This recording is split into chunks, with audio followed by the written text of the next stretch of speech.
Wir sind in so einer Gesellschaft leben, die immer so radikaler wird, die immer rassistischer wird, die immer religiöser wird, die immer so ignoriert wird. Ich nicht. Ich bin hier aufgewachsen. Also ich gehöre zu diesem Ort, natürlich, ja. Ich habe sozusagen, ich habe mich entschieden, dass ich Verantwortung gegenüber diesem Ort habe.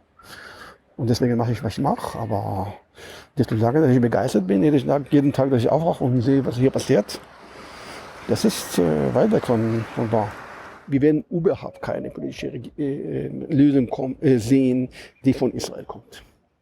Ohne, und das ist der Grund, warum ich mit dir rede auch eigentlich. Jede Lösung wird nur, wenn Israel gezwungen wird, ihre Politik zu ändern. Von mir. Von euch.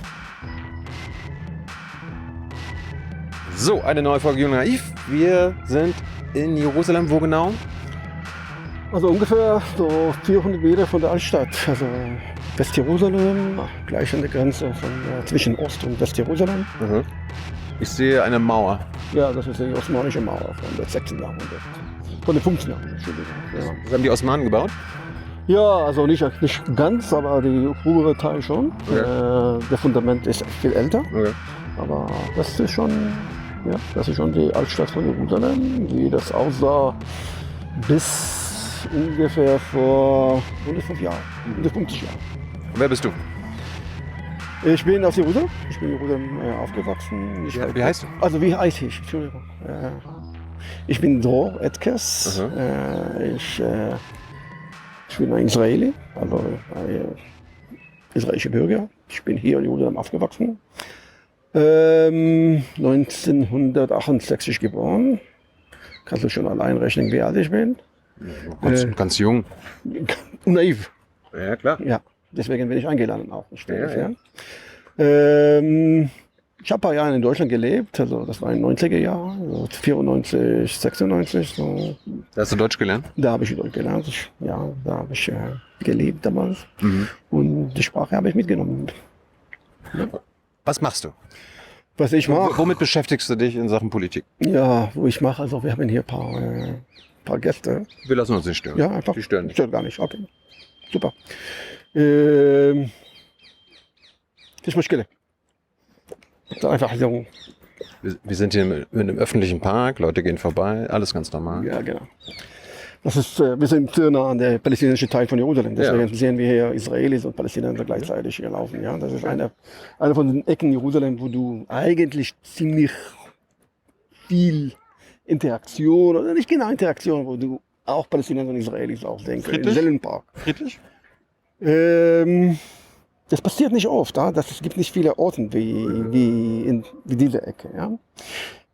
Auf jeden Fall hast du mich gefragt, was ich mache. Also ich arbeite vor allem in Westbank. Ich bin sozusagen Forscher, Field Researcher. Ja? Ich arbeite hauptsächlich in Westbank und da folge ich, analysiere ich auch die israelische Politik, Siedlungspolitik in Westbank.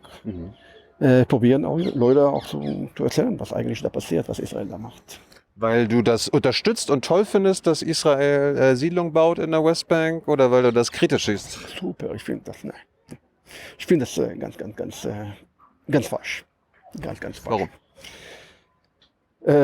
Warum? Ja. Ich glaube, ein Wort ist genug davor. Apartheid, das ist ein holländisches Wort, das kannst du verstehen auch. Ja. Ne?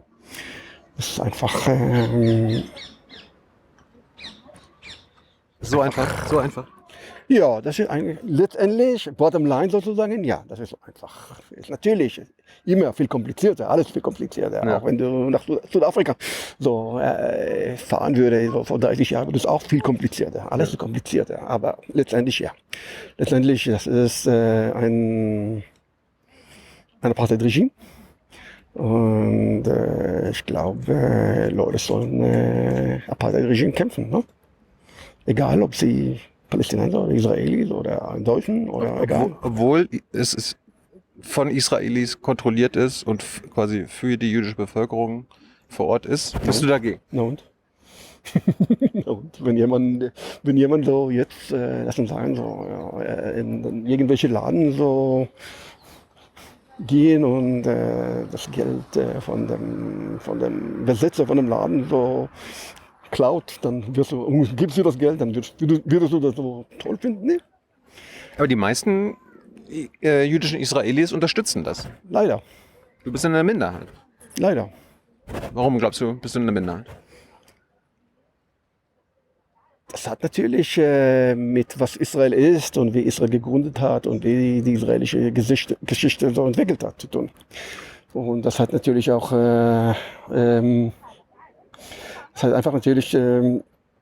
zu tun mit der politischen Kultur in diesem Staat, in dieser Gesellschaft. Und die Tatsache, dass natürlich, also jetzt gehen wir zu dem komplizierteren Teil. Also du hast mich gefragt, ob es so einfach ist.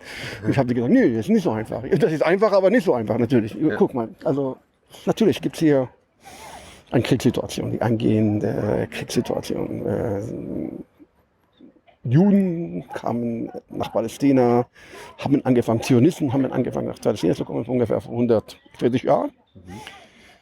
Und langsam kamen mehr und mehr und mehr natürlich. Und sie hatten einen guten Grund zu kommen natürlich. Also wie wir alle wissen, warum sie gekommen sind. Meine Großeltern, ich habe eigentlich 4 Großeltern. Eine aus Polen, eine aus Damaskus, Syrien und 2 aus Deutschland. Wow. Zwei deutsche Großeltern, ja. Wann sind Sie hergekommen? Ja, 35, 36. Ja. Rechtzeitig? Ja, 35, 36. Natürlich, also die Leute hatten einen guten Grund zu kommen, ja, aber man muss auch verstehen, dass die Palästinenser, die hier gelebt haben, sie haben auch letztendlich die Konsequenz auch. Sie mussten mit der Konsequenz leben. Das heißt, das kamen Leute von draußen, die eigentlich ihnen gesagt haben, wir wollen Teil von euer Land oder wir wollen euer Land. Ja? Wir wollen das Land, wo ihr lebt. Ja? Ja. Und es gibt kein Volk in der Welt, der einfach so sein Land gibt. Egal zu wem und wann. Menschen funktionieren nicht so. Ja? Ja. Also lass uns so nehmen, dass jetzt eine Gruppe von Leuten kommen von Mars und sagen, dass sie vor 2000 Jahren hier gelebt haben oder vor 2 Millionen Leute hier gelebt haben und ihre so Vorväter hier gelebt haben und hier so beerdigt haben und sie fühlen sich ganz, ich weiß nicht, gelingt sozusagen zu diesem Land, dann ich nehme an, dass meisten Israelis sind nicht unbedingt super begeistert in so das Land. Palästinenser waren auch nicht so was. Ja, also ich habe letztens gelesen, dass bevor es überhaupt Juden gab, waren die Ägypter schon hier. Es gab hier. Könnte Kairo jetzt sagen, ey, das war früher unser Land. Guck mal, also wollen wir in der Geschichte gehen, also 400 Jahre bis 517 und 1917 dieses Land, das wir heute Israel oder Palästina nennen, egal, war Teil von dem Osmanischen Reich. Ja. Ja, vorher, das war Teil von anderen muslimischen sozusagen Königreichen oder ja. Mhm. Und vorher waren hier Byzanten und vorher war hier die Römer, die auch vor das die Spaltung in der römischen Imperium, ja. Und vorher, also die können so unendlich gehen in die Geschichte, aber letztendlich, ich werde nicht sagen, dass die Juden keine Wurzeln hier haben. Natürlich haben sie hier so Geschichte, ja. Ja. Aber was das heißt und was heißt das vor allem für die Leute, die hier leben? Also natürlich, also wenn eine größere Gruppe kommt und sie wird immer mehr und sie hat auch politische Wünsche und Pläne, die Einwohner vom Ort sind nicht ganz begeistert davon. Ja, also stell dir vor, so morgen kommen so, ich weiß nicht, so 20, 30.000, 1 Million Syrier in Deutschland. Mhm. Ja, lass uns so. Sind alle begeistert in Deutschland von dieser Änderung? Sicher nicht. Nee, sicher nicht, eben, genau. Also die Syrer haben keine politischen Wünsche in Deutschland. Mhm. Ja, die Israelis oder die Juden, die Zionisten hatten. Und das macht natürlich einen großen Unterschied. Die Proportionen waren noch ein bisschen anders. Sie waren nicht 1 Million aus 80 oder 85 Millionen, sie waren langsam mehr und mehr. Und das natürlich, das macht Schwierigkeiten zwischen Menschen. Ja? Und Israel als Staat hat sich gegründet mit Krieg. Ja, und in diesem Krieg, die palästinensische Zivilisation war zerstört eigentlich. Ja. Aber jetzt mit der Nakba oder? Ja, Nakba, ja, 48, ja. Also Großteil der palästinensischen Bevölkerung Sind Flüchtlinge geworden und vertrieben worden. worden oder nie zurückkommen Ja. konnten und so weiter. Und natürlich, das macht niemand happy. Also die Leute, die ihre Häuser, ihr Eigentum, ihre Felder, ihre Erinnerungen, ihre Kultur, also entweder verloren haben oder Teil davon verloren haben, sind keine glücklichen Leute. Und stell dir vor, 19 Jahre später, 67, Israel kommt und erobert auch Westbank. Ja. Westbank war natürlich Teil, wenn wir so zurückgehen, von 1948. Westbank und was heute Israel ist, waren eine Einheit unter der englische oder britannische Mandate. Mandatsgebiet. Ja. Und wenn Israel Westbank, dass Israel Westbank erobert hat, nicht nur Westbank, auch Gazastreifen, auch Golan, auch Sinai. Ja.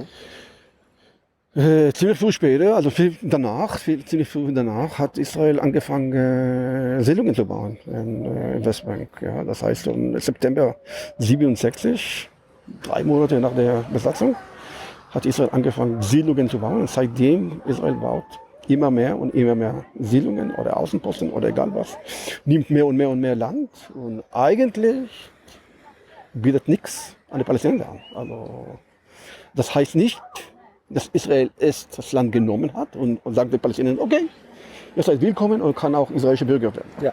Das ist nicht der Fall. Ja. Überhaupt nicht. Also das heißt, du hast ungefähr 3 Millionen, knapp 3 Millionen Palästinenser in Westbank und Ostjerusalem, die Teil von Westbank war. Ja. Natürlich der einzige Teil von Westbank, der offiziell annektiert worden ist an Israel, ist Ostjerusalem. Ja. Und hier haben wir ungefähr 320 oder 30 oder 40.000 Palästinenser. Ja. Und sonst, der Rest von Westbank wurde nie an Israel annektiert worden. Das heißt, dass bis heute, knapp 60 Jahre danach, ja, wir haben ein militärisches Regime in Westbank. Besatzung. Besatzung, genau. Und das ist nicht nur Besatzung. Ja. Dahin kommt noch ungefähr 500, also wenn du willst, ungefähr 800.000 Israelis in Ostjerusalem und Westbank zusammen, ja, die da leben. Lass uns sagen, ungefähr 250 oder so in Ostjerusalem und sonst ungefähr 150.000 in Westbank. Und da gibt es 2 Systeme. Da gibt es 2 politische Systeme. Da gibt es 2 juristische Systeme. Da gibt es 2 Räume sozusagen. Ja, Palästinenser dürfen nicht in Siedlungen gehen. Ja? Und Palästinenser dürfen nicht an israelischer Wahl teilnehmen. Und wenn ein Palästinenser irgendwas macht, er wird in andere Gerichtssystem. Militärrecht, ne? Militärisches System, viel herrscher, viel härter. Wie sagt man das so, verurteilt. Ja? Das heißt, eine gesamte Trennung, ja, politisch, gesetzlich und physisch auch meistens. Und das geht weiter und Israel eigentlich, die israelische Politik, es geht um, ja, wir werden Palästinenser keinen Staat geben und sie werden natürlich auch kein israelischer Bürger sein, weil Israel will auch die sozusagen demokratische Balance ändern. Ja. Stell dir vor, also Israel definiert sich als jüdische und demokratische Staat, okay. Beides geht? Beides gibt? Wahrscheinlich nicht, ne? Wahrscheinlich nicht, ne? Ja. Sprichst du nur von Apartheid in der Westbank? Gute Frage. Gute Frage. Es kommt immer wieder auch mal in anderen Interviews der Hinweis, es gibt mehr als 60 Gesetze, die nicht-jüdische Menschen in Israel diskriminieren. Gute Frage. Ich würde nicht sagen, dass Israel selbst ein Apartheid-State ist, weil natürlich palästinensische Bürger sind diskriminiert, aber ich würde nicht sagen, dass Israel in 67 Grenzen ein Apartheid-State ist. Okay. weil letztendlich Palästinenser können auch wählen, können auch gewählt werden. Es gibt natürlich andere Mechanismen, dass der Staat natürlich diskriminiert. Das ist natürlich nicht die ganze Geschichte, weit weg davon, und ich werde auch nichts romantisieren.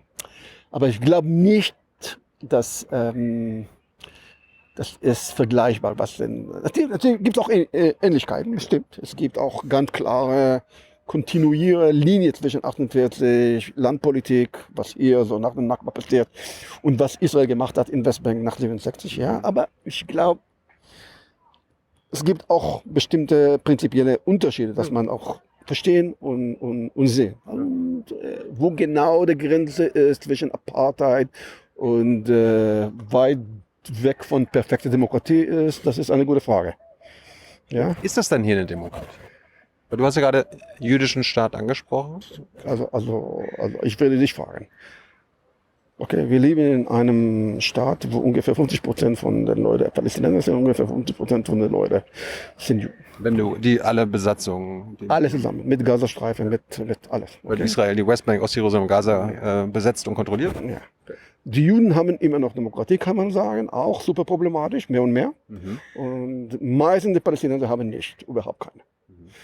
Also ich würde dich fragen, ob das ist eine Demokratie ist. Natürlich nicht. Aber es ist ein jüdischer Staat.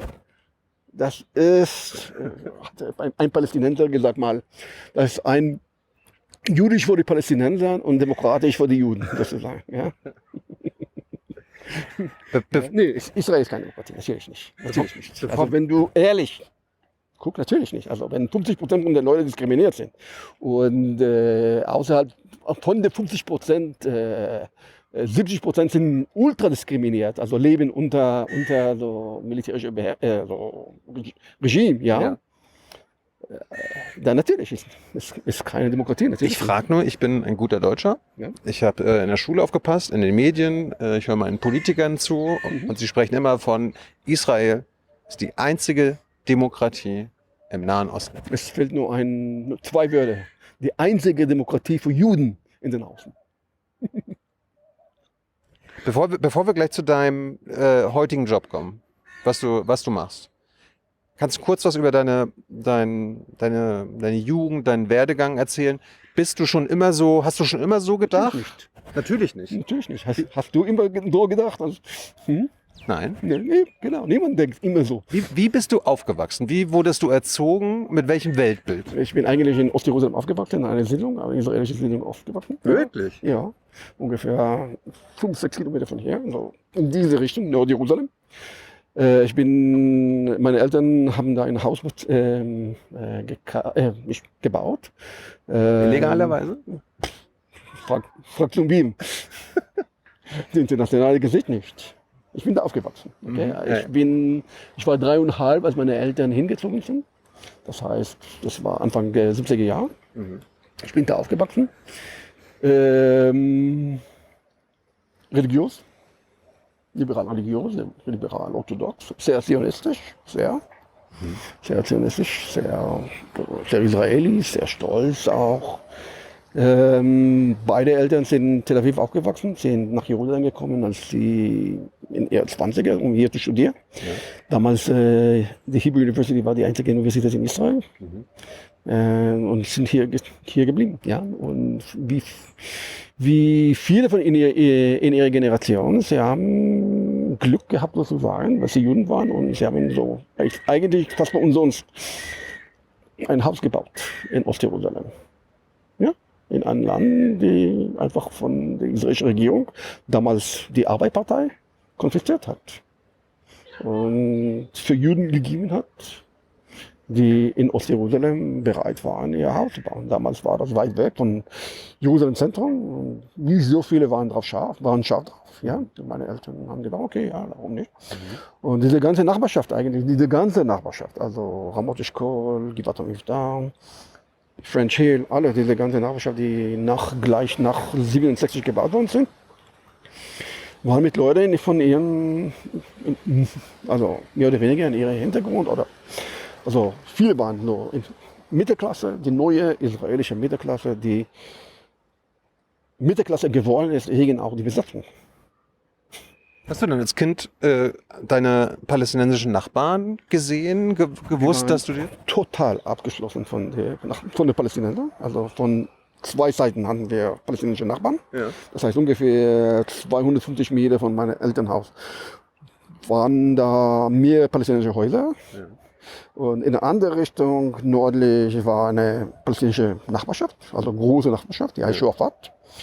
Die Nachbarschaft, wo ich aufgewachsen bin, ist eigentlich fast an dem Hauptstraße zwischen Jerusalem und Ramallah. Das heißt, das ist super palästinensisches Gebiet von Jerusalem. Ja. Wir sind aufgewachsen, ohne irgendwelches Wort auf Arabisch zu wissen, ohne irgendwas zu wissen über die Geschichte des Landes, wo wir leben. Nix. What? Viele, viele Jahre später habe ich nur festgestellt, dass das Land, wo ich aufgewachsen bin, gehörte eigentlich zu einer Nachbarschaft, die 1848 schon zerstört hat. Das hier Teil von dem Land war in Ostjerusalem, der heißt Lifta. Wenn du reinkommst von Jerusalem an der linken Seite, also an der Hauptstraße Jerusalem, also Eingang, das ist so ein 48 Dorf, sehr bekannt Jerusalem, heißt Lifta.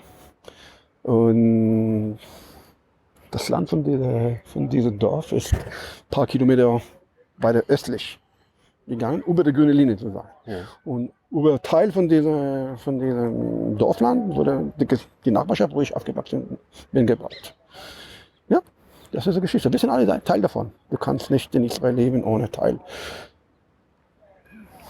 This were the other, das ist Teil von was wir haben. Von who we are, was wir sind. Ja, das ist Ignoranz ist Teil von... Das wird jetzt eine Ignoranz sein. Oder? Sehr leicht, in Israel aufzuwachsen und hier zu leben, ohne irgendwas zu wissen über irgendwas. Sehr leicht. Warum?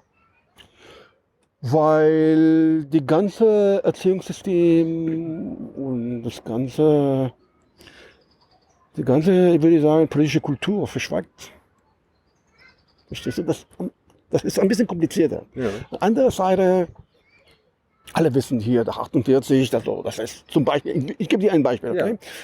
Wenn du zum Beispiel in Jerusalem bist und sagst, ich lebe in einem arabischen Haus, das heißt, dass du in einem schönes Haus lebst. Das heißt, du also Nachbarschaft zum Beispiel wie Bakka oder in Karem, ja, oder Katamon, ja. Das sind reiche Juden, reiche Israelis, die da leben, ja. Das heißt, ein arabisches Haus. Eigentlich heißt, dass du in ein sehr schönes Haus hast. Ja. Lebst, ja? Ja. Andere Seite,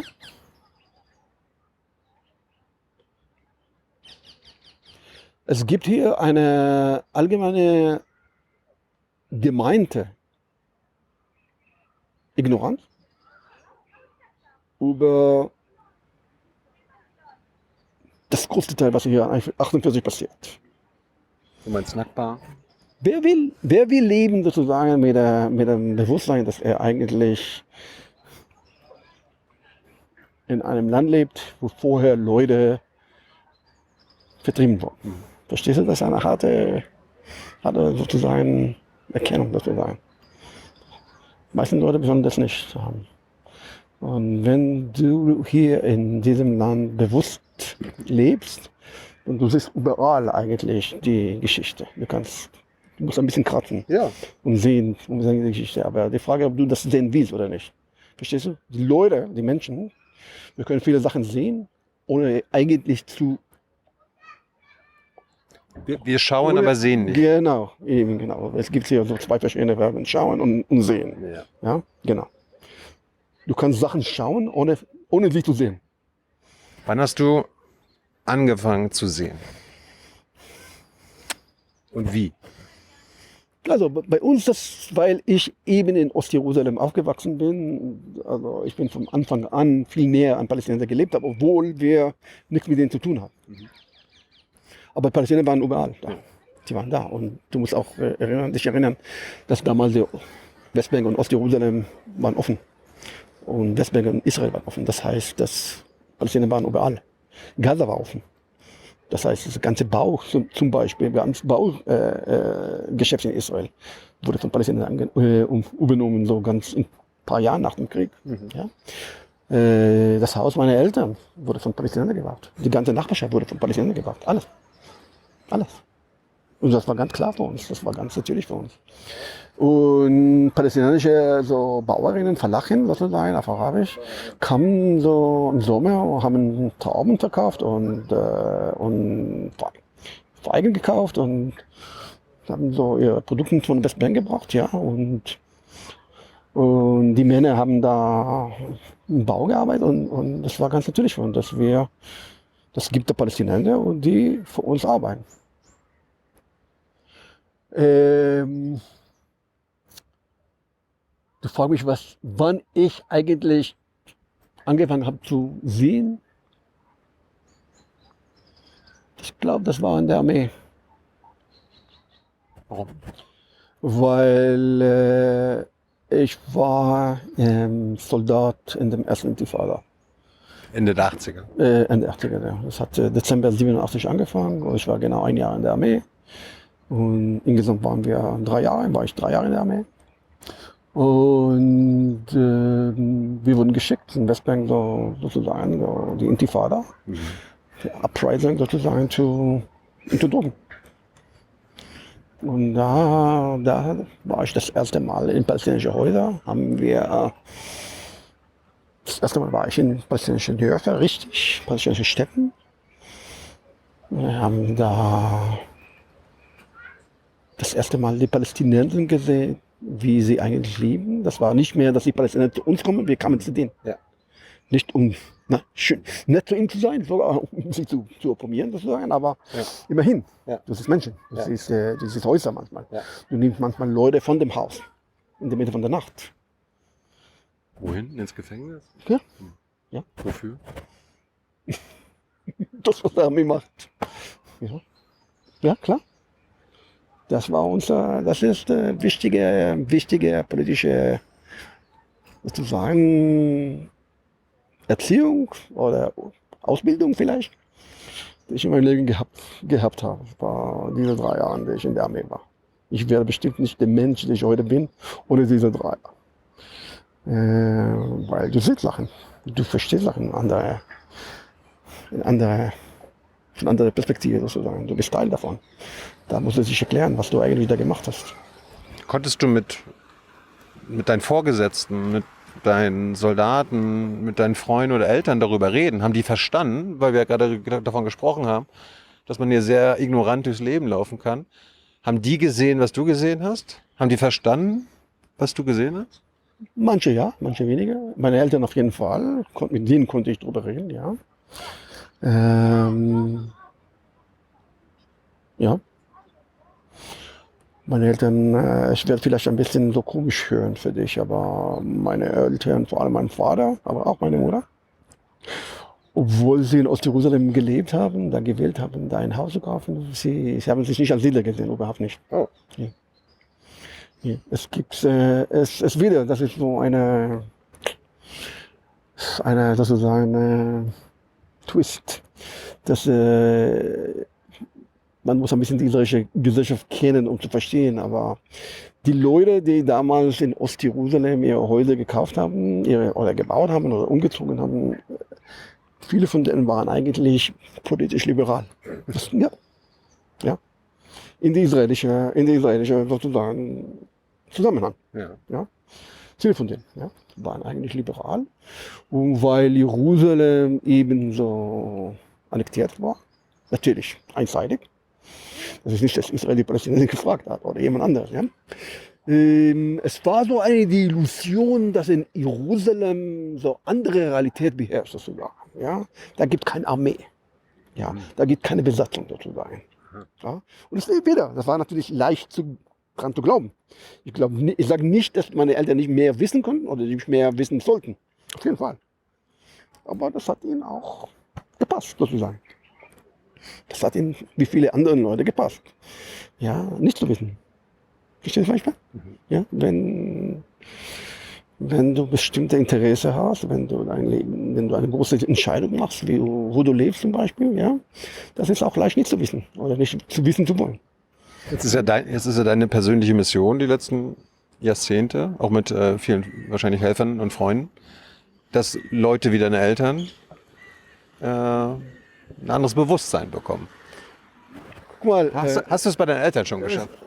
guck mal, meine Mutter lebt nicht mehr seit 20 Jahren. Das ist ein bisschen schwierig, mit ihr zu sprechen. Nee, ist okay, so ist das. Wir werden alle sterben irgendwann. Das ist okay.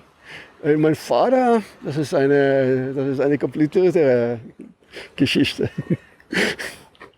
Mein Vater ist eine komplizierte, eben weil er sehr kritisch gegenüber der israelischen Politik in Westbank ist. Aber er hat sich nie durch die Extrameile gelaufen, um zu sehen, wie er Teil davon ist. Und er ist heute 87 Jahre alt, super fit, super fit. Mittlerweile lebt er nicht mehr da. Er hat sein Haus verkauft, aber wir müssen auch ehrlich sagen, ja, wir haben alle davon profitiert, ja, ja. Ökonomisch. Ja. Alle. Ja. Ich bin Mittelklasse Israeli und das muss man sagen, ja, eben weil meine Eltern dieses Haus gebaut haben und verkauft haben, mein Vater. Und das ist ganz wichtig zu verstehen. Ja? Der ökonomische Aspekt der Besatzung. Genau. Erklär es mal. Genau. Also meine Eltern, wie schon vorher gesagt, haben das Haus einfach umsonst gekauft, gebaut, Entschuldigung. Und mein Vater hat das Haus gekauft vor ein paar Jahren für mehrere Millionen von Shekel. Wir waren die letzten Tage auch in der Westbank. Man sieht überall Immobilienanzeigen und so weiter. Ich spreche ja nicht Hebräisch, aber wenn man das mal abfotografiert und sich übersetzen lässt, es scheint so zu sein, ökonomische Anreize für jüdische Israelis in die Westbank zu kommen. Genau. Wenn man von uns sonst was kriegt, das macht was aus. Warum können die das umsonst bekommen? Oder quasi, also sehr, sehr billig im Vergleich zu... Ja, also in Westbank heute die Leute, es kommt darauf an. Also wenn du ein sozusagen legales Haus kaufst, ja, dann zahlst du Geld, ja. Kommt darauf an, wo. Also manche Orten mehr als in anderen. Ja. Das ist immer noch billiger als in Israel, stimmt, oder in Jerusalem, stimmt. Ja. Aber du zahlst Geld. Aber viele, mehr und mehr, bauen einfach Häuser. Und das ist die jüngere Generation, ja, auf Land, das sie einfach so geklaut haben. Illegal, beides sind illegal. Das ist illegal auch nach dem israelischen Gesetz. Ja, aber natürlich null irgendwelche, was ist das Wort? Enforcement auf Deutsch, was ist das Wort? Law Enforcement, Gesetze durchsetzen. Durchsetzen, genau. Gibt also das ist vorbei. Das heißt, hast du zwei sozusagen Roads oder zwei Möglichkeiten, allgemeine Möglichkeiten in Westbank zu bauen. Eine ist gesetzlich, nach dem israelischen Gesetz. Natürlich, beides sind illegal. Nach dem internationalen Gesetz. Es gibt quasi legale Siedlung aus Sicht des israelischen Staates. Und dann hast du auch diese ganze illegale Außenposten sozusagen. Ja? Und da natürlich ist es billiger. Also jetzt gehe ich zurück zu deiner Frage. Okay, natürlich, dieses ganze Siedlungsprojekt vom Anfang an. Und das stimmt auch für mich, das stimmt auch für meine Eltern, das stimmt auch für Millionen von Israelis heute. Ja? Die entweder in Ostjerusalem oder in Westbank, wenn du willst. Ein ganzes Land, natürlich 48. Das ist die Geschichte dieses Landes, dieses Staates. Ja.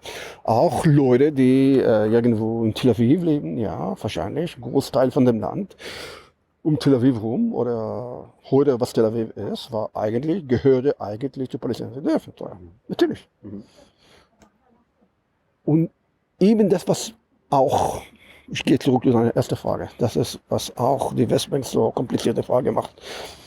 In Israel. Warum? Weil wir leben alle auf einem Land, die entweder in diesem Art oder die anderen, ja, so konfisziert worden oder genommen hat oder geklaut worden. Kannst du alle Verben benutzen, ja? Ja, oder diese ganze Geschichte von Stadt Israel ist gebaut auf Vertreibung. Und deswegen ist es sehr schwierig für Leute zu sagen, ja, bis jetzt. Jetzt vertreiben wir nicht mehr. Jetzt wollen wir nicht mehr. Verstehst du, was ich meine? Verstehst du? Also, wenn ich zu Leuten, zu anderen Israelis sagen kann, okay, nein, Westbank ist schlecht. Das die klassische Frage werden. Und natürlich viele Palästinenser ziemlich zu. Viele Linke in der Welt stimmen auch zu. Okay, was ist der Unterschied zwischen 48 und Westbank? Gute Frage. Sehr gute Frage. Sehr gute Frage. Ich sage nicht, dass keine Antworten gibt, aber vielleicht die Antworten sind nicht so gut wie die Fragen. Manchmal sind so auch, verstehst du? Ja? Müssen aus deiner Sicht die 800.000 Siedler, die mittlerweile in der Westbank sind, Mit Ostjerusalem. mit Ostjerusalem sind, müssen die aus deiner Sicht da weg? Also ich habe Nee, ist vorbei. Die Geschichte ist vorbei. Sie werden nicht weg. Also der Internationale Gerichtshof hat vor 2 Jahren ja ein Gutachten gemacht oder Besatzung an sich illegal, die Siedlungen, die müssen beendet werden. Also meiner Meinung nach, also das ist eine Meinung, die ich in den letzten 7, 8, 9 Jahren vielleicht so dazu gekommen bin. Also das ist, dass die Siedlungsprojekt in Ostjerusalem in Westbank ist unrückzüglich sozusagen ist. Du glaubst nicht, dass die abgerissen werden irgendwann? Das wird schon nicht mehr sein. Ist zu groß. Das Projekt ist zu groß. Nee, es geht nicht mehr so. Also die zukünftige Lösung wird nicht Siedlungen abreißen. Oder vor allem nicht die Großteil von den Siedlungen abreißen. Vielleicht auch ein bisschen hier und da. Ja. Aber im Prinzip die Geschichte von der Two-State-Solution ist vorbei. Ist vorbei. Und das natürlich macht die Geschichte viel, viel, viel, viel komplizierter. Natürlich. Wie bringst du zwei Völker, die in den letzten 140 Jahren so gegenseitig geschlachtet haben, oder ist ein bisschen übertrieben, aber Gekämpft haben. Ja, auch in den letzten Jahren auch geschlachtet haben, leider. Ja. Wie bringst du die zu dem Punkt, wo sie in einem Stadt zum Beispiel wie Belgien leben sollen? Ja, oder in der Schweiz oder Kanada. Ja. Wie soll das sein? Und wenn ich ehrlich bin, leider, da endet meine politische Vorbildung sozusagen, oder Imagination sozusagen. Ich kann ehrlich gesagt, das ist ganz, ganz, ganz traurig. Belgien ist also ein ko-föderaler Staat, wo quasi kann sein, zwei Nationen in einem. Aber wenn du mich fragst, was eigentlich arbeiten soll, wie das eigentlich funktioniert soll, wenn ich ganz, ganz ehrlich bin, ich habe keine Ahnung. Die internationale Antwort, also UN-Sicherheitsrat, Vereinte Nationen an sich, Europa, USA, Bundesregierung, die meisten deutschen Parteien, wo ich herkomme, die palästinensische Führung sagt 2 Staaten. Leben die in einer anderen Realität? Ja, wir leben in einer Realität. Das ist vorbei. Das ist vorbei. Das ist vorbei. Nicht weil theoretisch Israel konnte nicht Großteil von der Siedler abreißen. Konnte, aber Israel hat nicht die politische Macht davor. Ja, Israel hat nicht die innere politische Möglichkeit, das zu machen. Also eigentlich, wenn ich den ICJ, also den Internationalen Gerichtshof richtig verstanden habe, müsste die IDF als Militärmacht zu den Siedlern gehen und die... Wer ist die IDF?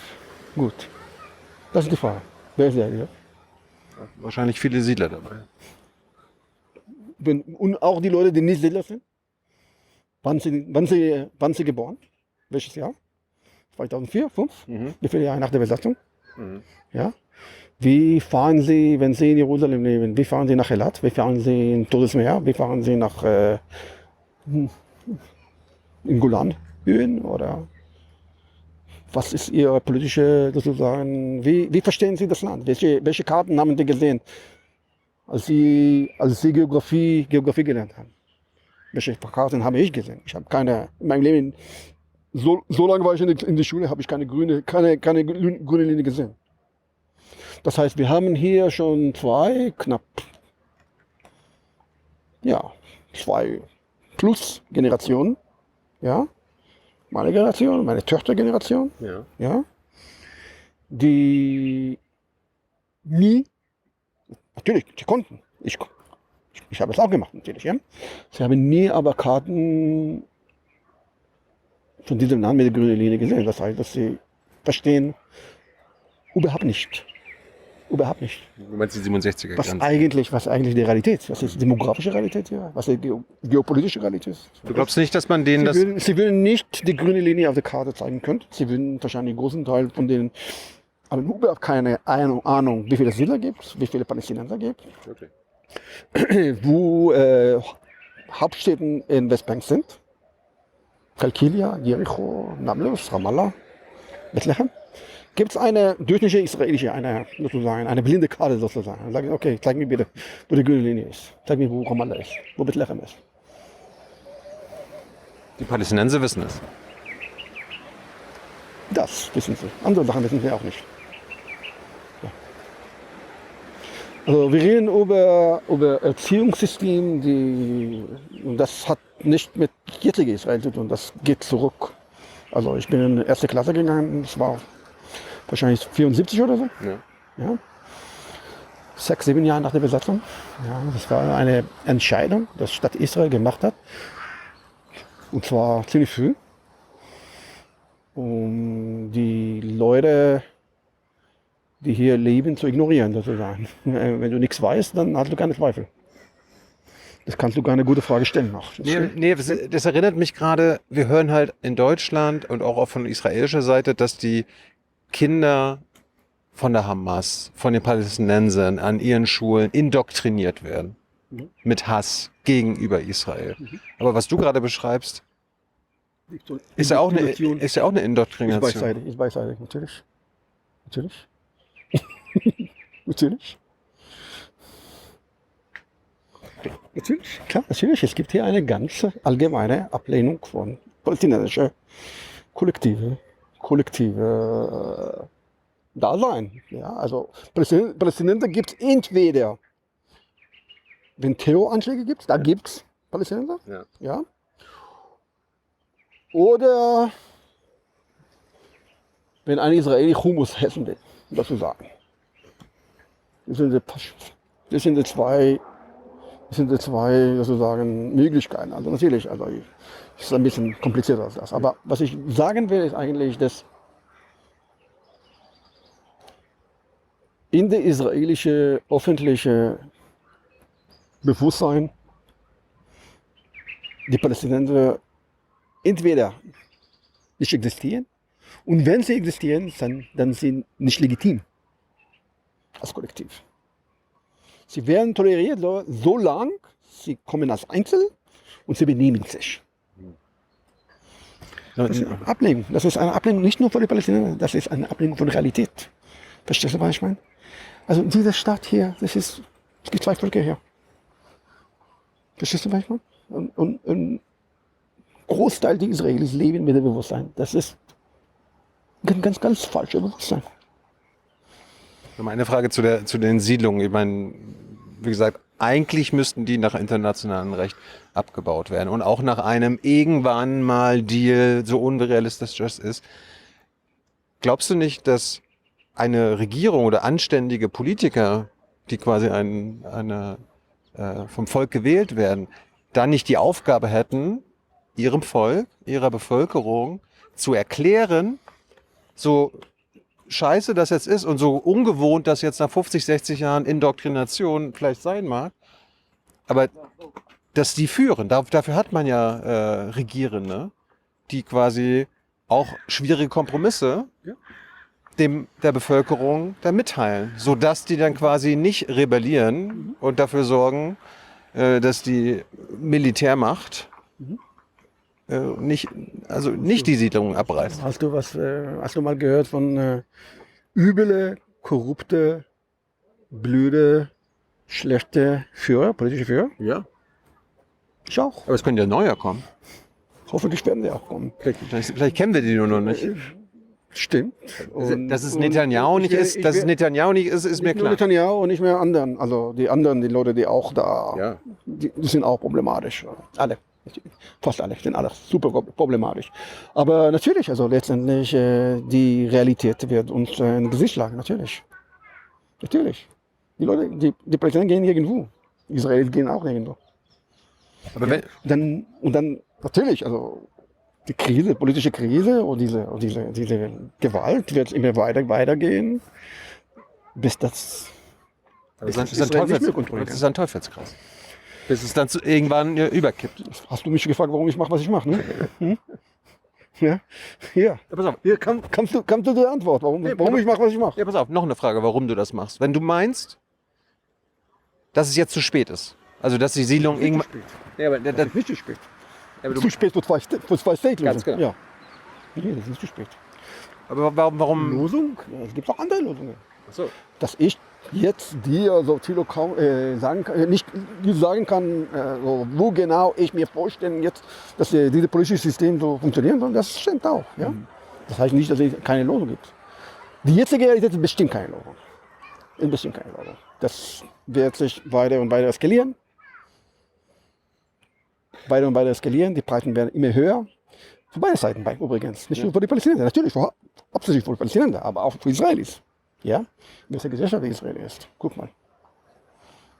Ja? Wir in so einer Gesellschaft leben, die immer so radikaler wird, die immer rassistischer wird, die immer religiöser wird, die immer so ignoriert wird. Ich nicht. Ich bin hier aufgewachsen.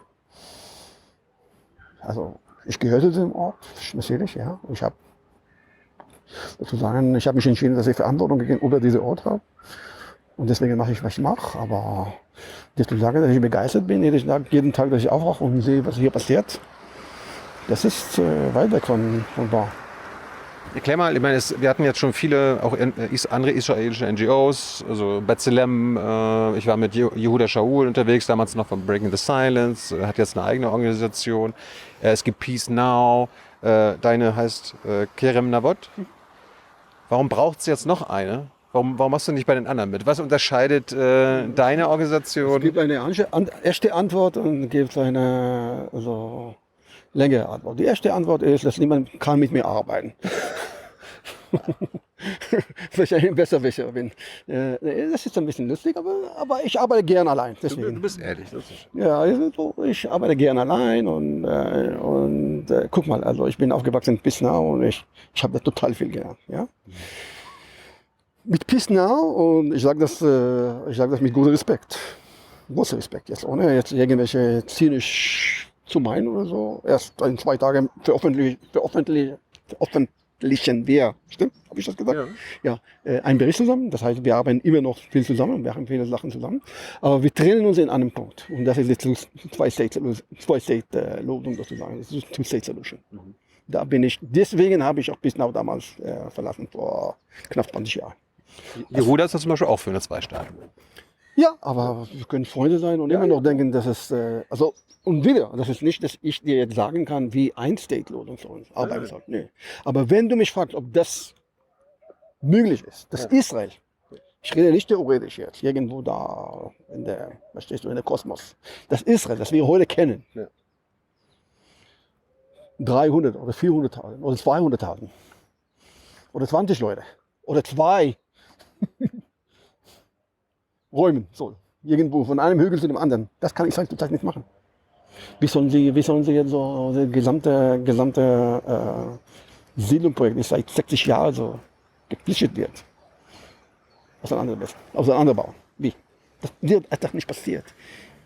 In dieser Gesellschaft wird das nicht passiert. Eben, die ganzen Komplikationen und die ganze... Wir haben ein bisschen darüber gesprochen vorher. Ja, warum das ist so besonders kompliziert in Israel. Und da haben nur gar nicht angefangen zu sprechen über die religiösen Aspekte der Geschichte, die ökonomischen Aspekte der Geschichte, die Klassaspekten, die sozusagen die sozial-ökonomische Interesse dazu. Ja, also. Und die Tatsache, dass einfach Großteil der Israelis sich gar nicht vorstellen können, in andere Realität zu leben, verstehst du? Und nee, das glaube ich nicht passiert. Das wird wahrscheinlich nicht, glaube ich auf jeden Fall, nicht mehr passieren, nicht mehr gemacht werden. Oder das kann nicht mehr gemacht werden. Aber also ihr unterscheidet euch in der Lösung. Also Genau. Pisnau ist gegründet in den 70er Jahren, Ende der 70er Jahre. Er hat sich gegründet, als damals vielleicht waren keine 10.000 Siedler in Westbank. Ja. Vielleicht 8.000, 7.000, also 9.000 vielleicht sogar. Ja, und vielleicht 20, 30 Siedlungen. Winzige. Ja. Das, was gibt heute so, das, was gibt in einer Siedlung heute. Genau, verstehst du? Und das ist natürlich auch, muss man auch sagen, wenn wir ehrlich sind, ja, wir sprechen hier offen. Ja? Für viele Israelis, auch liberale Israelis, ja? Oder Israelis, die sich als liberal sehen oder sehen wollen, das ist auch sehr beängstigend, auch diese Lösung sozusagen so aufzugeben. Weil was das heißt, dass Israel, dass die ganze Realität, die wir können, diese ganzen Privilegien, die wir haben, auch Linker, Sie wollen die Privilegien nicht finden. Ja? natürlich, Leute geben Privilegien nicht auf. Was denkst du? Kennst du eine Person in der Welt, die einfach so seine Privilegien so gern aufgibt? Nee, gibt's nicht mehr. Gibt's nicht mehr. Wir sprechen offen hier. Ohne Bullshit zu sein. Ja? Und damit Leute kommen zu dem Punkt, wo sie das aufgeben können oder möchten oder bezwungen eigentlich, ja. Das ist das Wort. Sie müssen schlechtere Alternativen haben. Verstehst du, was ich meine? Was gibt's denn für schlechtere Alternativen? Ewiger Krieg, Zerstörung von der Gesellschaft, Benjamin Netanyahu, Bürgerkrieg? ja, Also Bürgerkrieg Faschismus, innerer Faschismus. Was glaubst du, was in Israel passiert jetzt? Ja, ja. Dieser innere Faschismus in Israel, woher kommt es? Woher kommt es? Sag's mir. Von der Apartheid, von der Besatzung. Woher kommt das? Guck mal nur politisch. Ja. Wer unterstützt diese, sozusagen die südliche Overall? Ja? Diese Probe jetzt, die jetzige israelische Regierung macht, die israelische Regierung zu ändern. Wer unterstützt diese sozusagen diese Richtung? 3 Sektoren. Du hast hier die Korrupten, Netanyahu. Ja, klar. Du hast die ultraorthodoxen, Armee. Und das ist Siedler. Ja? Das ist diese Koalition. Guck mal, die jetzige israelische Koalition. Das ist der Dreieck. Ja? Und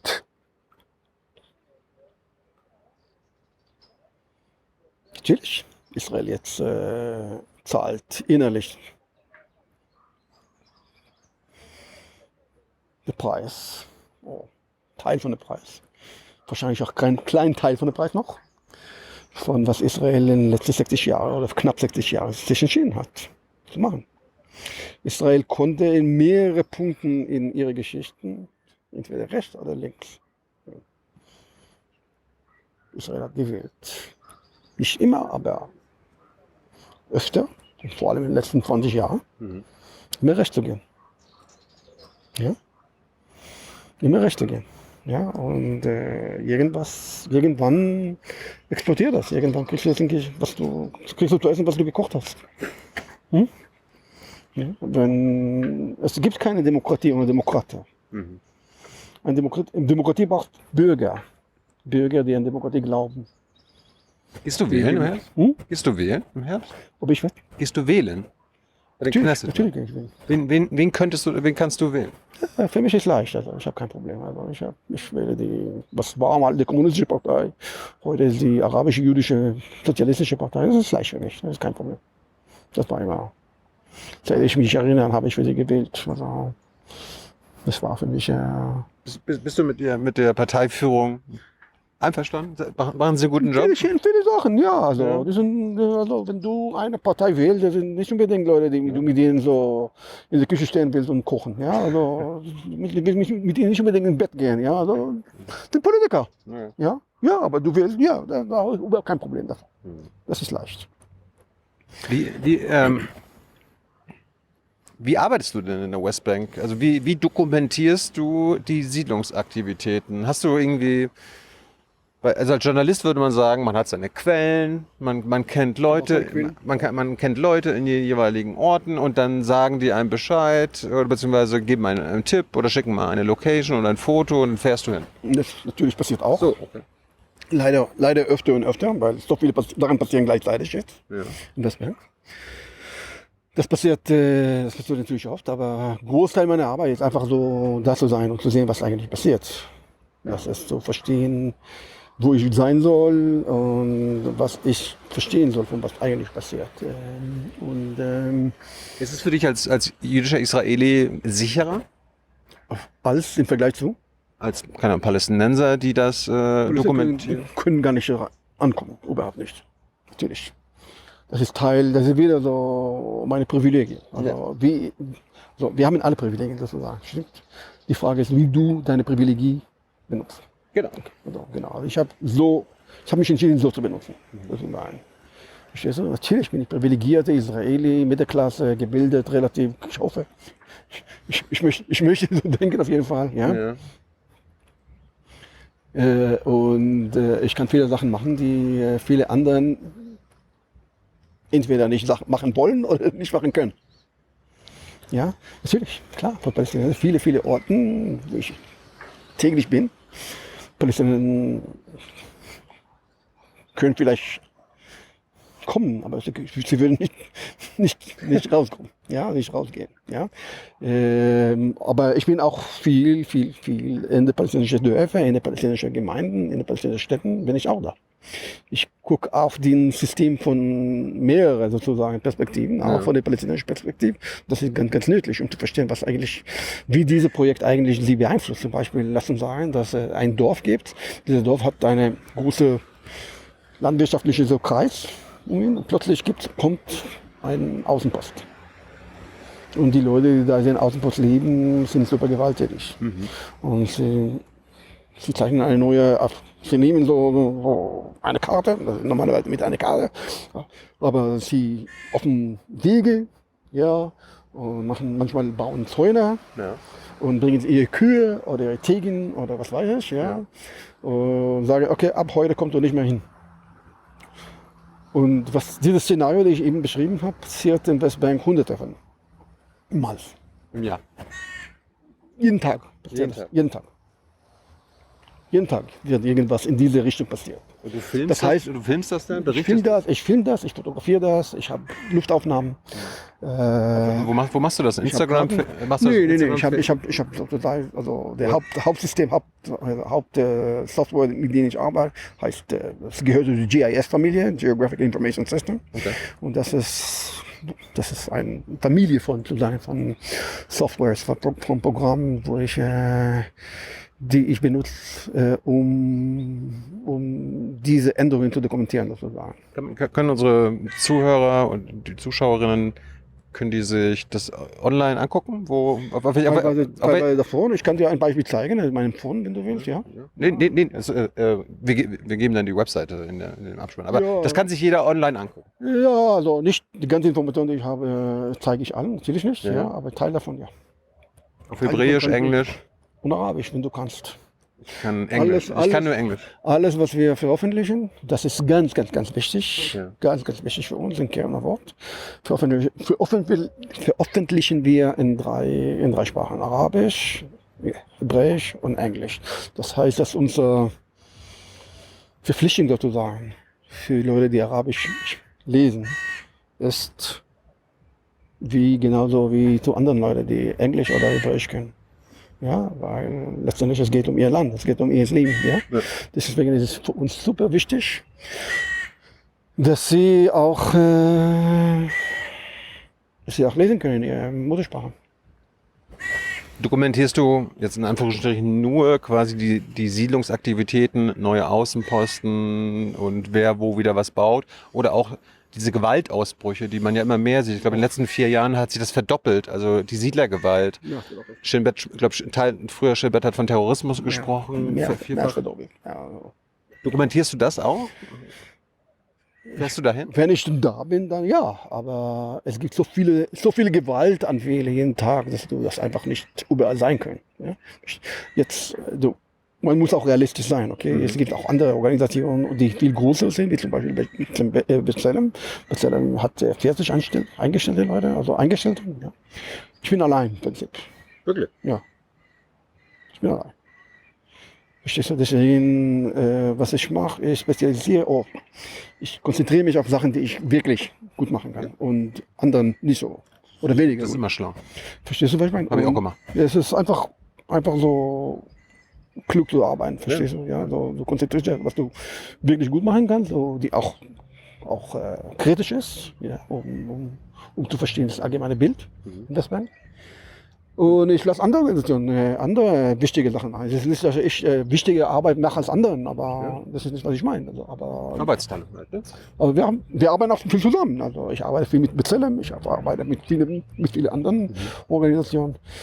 Woher kommt deine Finanzierung? Wer gibt Geld? Spenden, so wie bei dir. Ja. Israelische Spenden? Wenige, viel weniger, aber auch ein paar Israelis oder ja. Zu wenig, aber Ausland? Ausland, und gibt es auch Teil von dem Geld, weniger als halb von unserem Budget kommt aus europäischen Ländern. Von den Staaten? Von dir zum Beispiel, ja. Wirklich? Ja. Wer gibt das? Medico, Rosa Luxemburg. Linke. Natürlich Linke. Teilweise aus Frankreich, aber weniger als 50% unser Budget kommt aus Europa. Oder kommt aus europäischen Ländern sozusagen. Hast du genug? Pro Jahr? Ja. Kommst du klar? Ja, also man wird nicht davon reich, genau. Ja, also, willkommen im Club. Es soll auch nicht sein. Ja. Ist ganz okay. Aber ja, also wir können arbeiten.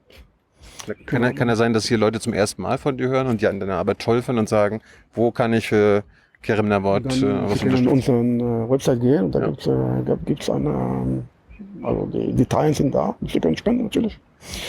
Wir freuen uns auf Leute, die uns ihre Arbeit toll finden und die unterstützen wollen. Ja, aber ja, man kann immer beide Sachen entwickeln und machen. Ja, also unser Budget ist super, super klein, muss man sagen. Also es ist 110 oder 20.000 Euro im Jahr. Ja.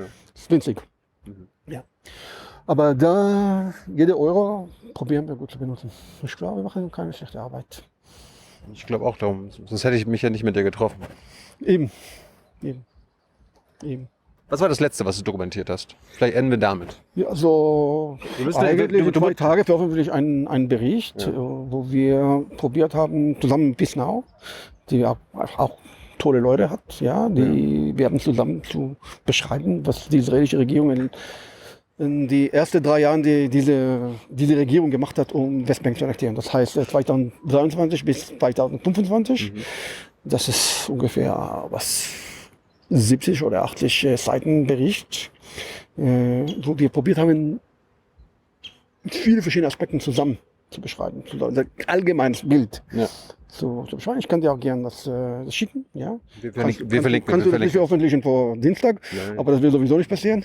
Ja, also bis dass wir da zurückkommen. Ich schicke dir gerne das Bericht. Kannst du auf Englisch, kannst du auch allein entscheiden, was du da. Es gibt ja mittlerweile auch KI, dann kann man sich das auf Deutsch übersetzen. Wir müssen nächstes Mal einfach mal mit dir in die Westbank fahren, wenn du magst. Hat dieses Mal leider nicht geklappt. Das wäre viel interessanter für euch eigentlich, als hier so. Ich weiß. Hier so vor der Mauer zu quatschen. Ja, wir wollten mal eine schöne Location haben. Das ist eine schöne Location hier. Westbank hat auch schöne Locations, aber weniger. Ja, es gibt auch ganz harte Locations. Ganz hart. Letzte Frage, weil wir vorhin über die Knesset-Wahl angesprochen haben. Was wäre aus deiner Sicht was ist das realistische Best-Case-Szenario? Das Worst-Case-Szenario können wir uns denken, dass Bibi, Smotrich und Ben-Gvir wieder weitermachen. Was ist ein realistisches Best-Case-Szenario? Das will ich machen. Das will ich weitermachen. Das ist das Best-Case-Szenario, das sagt realistisch. Das Netanyahu... andere Regierung wird gewählt, das heißt entweder Bennett oder Eisenkot. Aber Bennett ist auch ein Sila, oder? Und Sila-Unterstützer, ja, mit einem großen Unterschied. Bennett ist nicht korrupt. Bennett ist nicht korrupt. Best-Case-Szenario, wenn ein anderer Siedler Prime Minister... Jetzt viele Leute werden sagen, nö, ich möchte lieber, dass Israel weiter zerstört mit dieser jetzigen Regierung. Das kann ich auch Leute, die Israel überhaupt nicht sehen wollen, können das auch sagen. Ich kann auch diese rational so nachfolgen, sozusagen. Ja? Lass ihnen noch 10 Jahre so mit Netanyahu haben und es gibt kein Israel. Das kann sehr gut sein übrigens. Das kann schon sein. Weil ich ein bisschen weniger objektiv bin, gegenüber dieses Thema, weil ich hier lebe und noch Pläne habe, noch ein paar Jahre hier zu leben. Dann ich möchte lieber so keine Netanyahu haben. Aber ja, aber das ist der Best-Case-Szenario haben. Und ne, also politische Lösung werden wir von der nächsten Regierung nicht sehen. Ja. Ich sage dir mehr. Wir werden überhaupt keine politische Lösung sehen, die von Israel kommt. Ohne, und das ist der Grund, warum ich mit dir rede auch eigentlich. Jede Lösung wird nur, wenn Israel gezwungen wird, ihre Politik zu ändern. Von wem? Von euch. Von euch meine ich jetzt. Von alle Leute, die denken, dass Apartheid schlecht genug ist. Und es soll auch gekämpft werden. Deswegen hast du mich gefragt, was eigentlich hier passiert. Ich sagte, das erste, was ich dir gesagt habe, war Apartheid. Und du hast mich gefragt, was das einfach ist. Und dann habe ich gesagt, ja. Und dann haben wir angefangen zu sprechen. Ja, aber ja, letztendlich ja. Letztendlich ist es einfach. Und ja, letztendlich ist es auch einfach. Ja. Dron, vielen Dank für deine Zeit. Danke euch. Lass uns bald wiedersehen. Gerne. Gerne. Aber haben das noch gemacht. Das war unser letztes Interview für unseren Trip, diesen diesjährigen Trip nach Israel und Palästina. Wir hoffen, dass euch die Interviews... To be continued, sozusagen. Ja, das sowieso. Wir hoffen, dass euch die Interviews gefallen haben, weitergebracht haben. Und wir sehen uns dann wieder aus dem Studio in Berlin. Bye, bye.